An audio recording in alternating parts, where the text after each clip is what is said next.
Du savoir à partager, des voix à écouter. Une chronique de Bernard Saillag de À la Cantorade, en partenariat avec l'Université du Temps Libre de Guichen.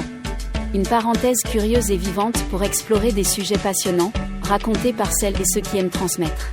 Bonjour à toutes et à tous. Eh bien, nous avons l'honneur de recevoir Martine Després, qui est vice-présidente des UTL de Bretagne, et bien sûr notre président ici local au niveau de Guichen, Jean-Claude Bouillant, parce qu'aujourd'hui, eh bien, il y a une réunion qui s'est déroulé sur toute la journée pour faire le point, pour discuter, pour envisager le futur des UTL qui se portent très très bien en Bretagne. Alors comme vous le savez, il est important de vulgariser, il est important de transmettre le savoir, il est important de rester curieux et de maintenir du lien, et on en parlera peut-être sur la fin, sur la conclusion. Quelque part, c'est pas parce qu'on prend de l'âge qu'on ne peut pas rester enfant et admirer, être enthousiaste et s'intéresser. Alors tout d'abord, on va présenter nos invités. Donc Madame Martine Després, vice-présidente de l'UTL Bretagne. Pouvez-vous vous présenter rapidement? Qu'est-ce qui vous a motivé déjà, vous, pour faire ça? Un. Et deux, ça consiste en quoi, être vice-présidente de l'UTL Bretagne? Quand on est à l'Université du Temps Libre UTL de Bretagne, c'est parce qu'on fait déjà partie d'une UTL. Moi, je fais partie de l'UTL de Saint-Malo. Pour le conseil d'administration de l'UTL de Bretagne, il y a une personne par UTL. Donc, nous avons 48 administrateurs, puisque nous avons 48 UTL, plus 2 vice-présidents qui font partie de Rennes 2 et Rennes 1 de l'université. D'accord, de l'université, ok. Voilà. Très bien. On ne présente pas Jean-Claude Bouillant, mais enfin on va quand même le représenter un peu. C'est lui qui a organisé cette réunion ici à Guichen. Jean-Claude, vous pouvez simplement nous dire quelques mots là-dessus? Oui, alors bonjour. Si j'ai participé à cette réunion, si j'ai organisé cette réunion, c'est parce que j'ai une petite mission de délégué départemental qui fait que annuellement nous organisons une réunion pour débattre ensemble, discuter ensemble de nos problématiques rencontrées sur différents problèmes de fonctionnement. Ça peut être de la gestion, de la trésorerie, de la prospection de conférenciers, tout à fait, ou de l'organisation d'activités et de sorties. Et donc ce genre de réunion que vous avez organisé aujourd'hui, Jean-Claude, ça tourne de ville en ville, si j'ose dire, d'une année sur l'autre? Oui. Pour l'instant, non. C'est le délégué départemental qui choisit la fondation. Bon, comme je suis délégué encore au moins pour un an, la prochaine se tiendra ce sera ici aussi, sans doute encore à Guichen. D'accord, mais on se retrouvera dans le studio aussi. Très bien. Ok, super. Que dire encore? Bien maintenant, quelques questions. L'origine de l'UTL, d'où vient cette idée d'université du temps libre? Effectivement, on a du temps libre à partir d'un certain moment, quand les enfants sont partis, quand on a cessé son activité professionnelle. Alors d'où vient cette idée? Alors l'UTL de Bretagne, d'abord, est née en 1975. Elle a fêté ses 50 ans en fin d'année dernière. Ce n'est pas la première association de ce type. L'idée en France vient de Toulouse, qui avait déjà bâti une association de ce type, mais très liée à l'université. Mais il en existait aussi déjà ailleurs dans le monde, au Canada par exemple.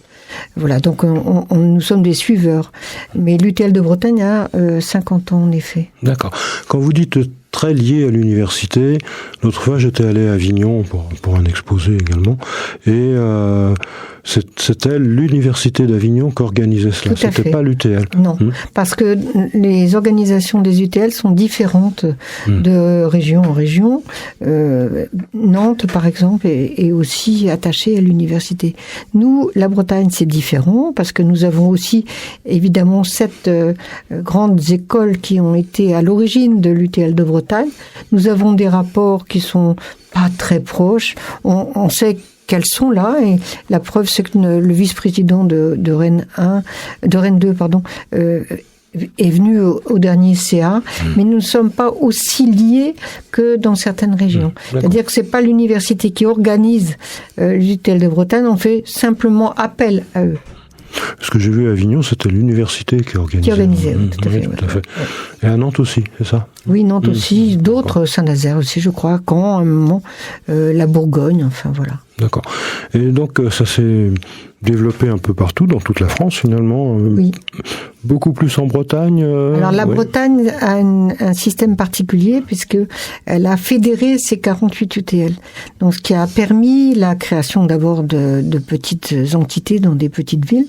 Et comme l'UTL de Bretagne les aide, apporte une aide pour l'informatique, pour les assurances. L'assurance, elle est groupée.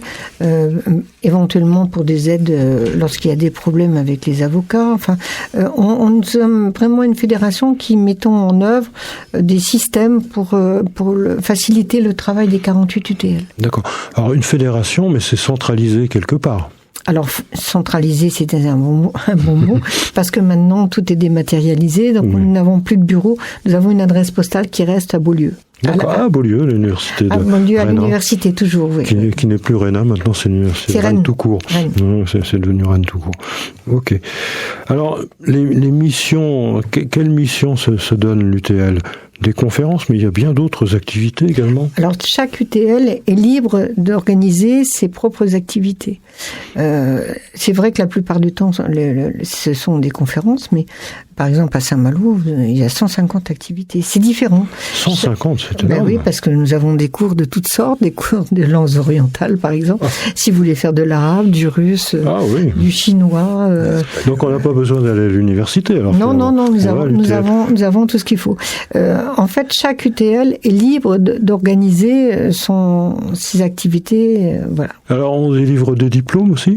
Pas du tout. Ah bon? Parce que si, par exemple, je veux faire du chinois, je pourrais pas avoir un diplôme de chinois? Il n'y a surtout pas d'obligation de suivre les cours. On n'est pas obligé de donner un billet de retard ou un billet... Ah bon?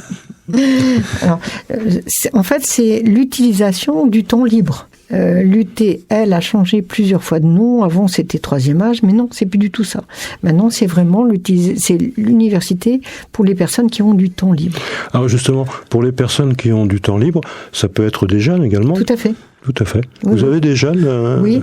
On en a quelques-uns. On a quelques adhérents qui sont encore en activité professionnelle et qui, ayant du temps libre le jour de nos conférences, viennent assister au moins à nos conférences. Oui. Et nous, pour les gens qui ont besoin de reprendre des cours de langue, par exemple, oui, on a des jeunes. Enfin, c'est pas la majorité, mais notre moyenne d'âge sur l'ensemble de la Bretagne, c'est 70 ans. Donc ça veut dire forcément qu'il y a des jeunes, puisqu'on a des gens qui ont 95, 96 ans. Des jeunes, quoi. Non, mais c'est compensé par les jeunes. On est bien là dans la diffusion de la connaissance et puis très variée, que ça aille d'un sujet très technique, très scientifique à un sujet historique ou autre, et à l'apprentissage de linguistique ou la participation à des activités culturelles d'aquarelle ou il y a plein d'ateliers. Et l'intérêt en plus de l'UTL de Bretagne qui fournit une carte d'adhérents, c'est que on peut aller écouter les conférences dans les UTL à côté. Donc, s'il y a un sujet qui vous convient, si vous êtes adhérent d'une UTL, vous pouvez aller suivre ailleurs. D'accord. Finalement, l'adhésion n'est pas propre à une ville donnée, quoi. Non. Sauf pour les activités, c'est plus restreint, mais pour les conférences, c'est ouvert. D'accord. Alors, les conférences, comment vous faites pour recruter, pour chercher? Vous avez un catalogue? Comment ça se passe? Parce que il a bien fallu commencer en 1975. Voilà. Ça n'a pas été Alors, il y a un catalogue, en effet. Donc, les UTL se copient les unes les autres. Elles regardent ce qui se passe à côté, si ça se passe bien ou pas. Et en plus, on leur demande aussi de temps en temps de faire appel aux professeurs des universités. D'accord. Pour un peu renouveler, en fait. C'est bien. Ou de centres hospitaliers, comme ça a été le cas dans nombreux UTL. On a eu des gens de l'université. Oui, tout à fait. Les professeurs dans les centres hospitaliers ont entre guillemets, des décharges pour venir effectuer de la diffusion de connaissances. Ça fait partie de leur mission. Oui. Ah oui, d'ailleurs eux le font tout à fait bénévolement, en général tout le temps, enfin, ce que j'en ai vu en tout cas. Alors, la coordination, les nombres d'adhérents. Alors, en Bretagne, c'est combien? 25 000. 25 000. En France, c'est combien? On ne sait pas. Alors, ça, on ne pourrait pas savoir parce que comme il n'y a pas un vrai relevé, on va dire 70 000 à peu près. Mais la Bretagne est fort représentée. La Bretagne, parce oui, beaucoup plus. C'est 4 départements, quoi. Donc, ah oui, mais 25 000. Les Bretons sont avides de connaissances et de rencontres parce que l'intérêt aussi de l'UTL, c'est le lien social. Et donc, en fait... le lien est important. Le lien social, et c'est ce qu'on peut dire dans les... Voilà. Oui. Et donc, autant de monsieur ou de dames que de monsieur, non, ça se passe? Non. On va dire 25% de messieurs, 75% de femmes. Les messieurs, alors ils préfèrent faire quoi, les messieurs là, ils font du sport. Quoi qu'on peut faire du sport aussi avec le TL1, parce qu'il y a de l'aqua ici. Des activités physiques, oui. Aussi, Alors, avec un parti pris pour la plupart des associations UTL de ne développer des activités que celles qui ne sont pas pratiquées localement. Oui. On ne pique pas les adhérents des associations à côté. On essaie de créer uniquement des choses qui ne sont pas faites qui ne sont pas faites dans d'autres associations. D'accord. Et donc, comment vous n'avez pratiquement pas on en a parlé en aparté tout à l'heure, vous n'avez pratiquement pas de dialogue avec les UTL du sud de la France ou de Strasbourg Non. C'est volontaire ou c'est circonstanciel Non, c'est parce que on n'a pas d'organisme correct qui nous permette de faire ça. En fait. Mais c'est quoi un organisme correct? C'est-à-dire que si vous avez... Nous, l'UTL de Bretagne apporte beaucoup de choses à nos UTL. Les organismes nationaux, actuellement, ils font des rencontres, mais il faut leur donner une cotisation, mais ils ne nous apportent rien, en fait. Voilà. Ah oui, Et donc, ça pourrait changer, peut-être? Il faudrait sans doute que les instances nationales modifient un peu leur comportement. Quelles instances nationales? L'UFUTA, par exemple. D'accord. Voilà. Et l'UFUTA, non. Nous avons, si, je suis allée il y a pas très longtemps à une réunion avec.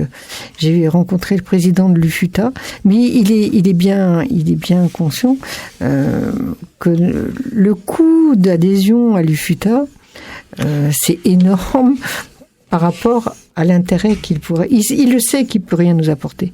Nous fonctionnons déjà sur tout l'ensemble de la région et on apporte en principe tout ce qu'il faut pour nos UTL et on voit pas ce qu'on pourrait avoir d'autre. D'accord. Parce que les conférenciers, certains viennent aussi du sud ou de, oui, mais ça, il y a aucun. Là, il y a aucun problème. Quand ils connaissent les adresses, ils viennent. Il y a pas de souci.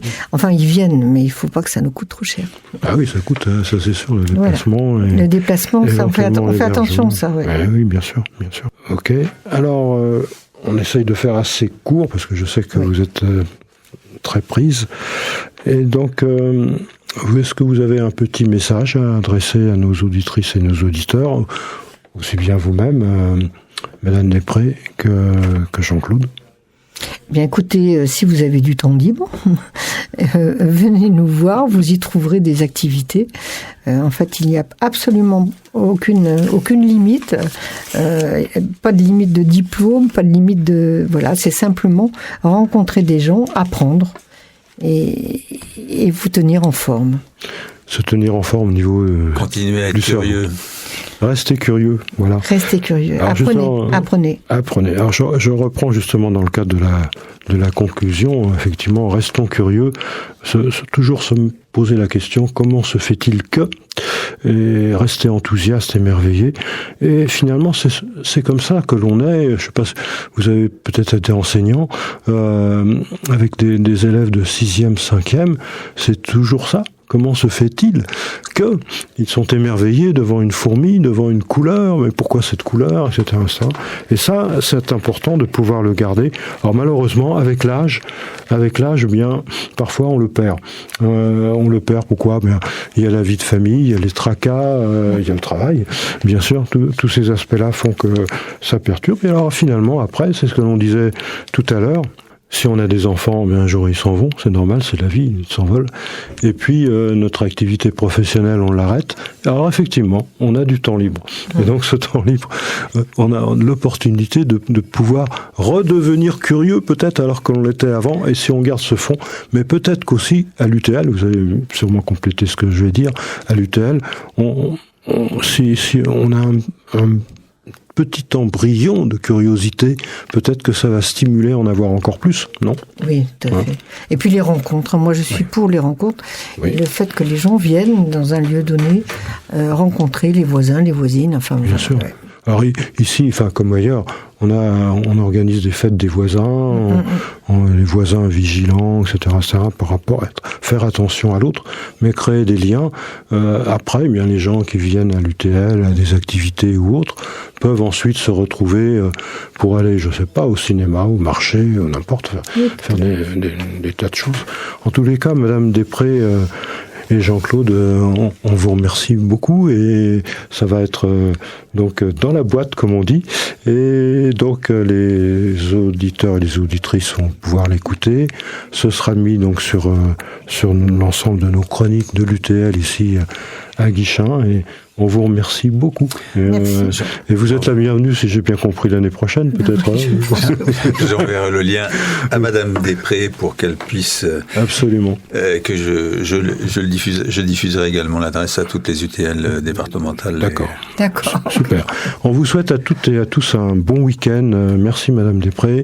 Merci Jean-Claude, et nous à très bientôt, parce que je fais partie aussi de l'UTL. On aura l'occasion de se revoir lundi prochain. On a une conférence sur quoi ? La route du café. Absolument. Donc ça va être tout à fait intéressant aussi. Bon week-end à tous et à bientôt.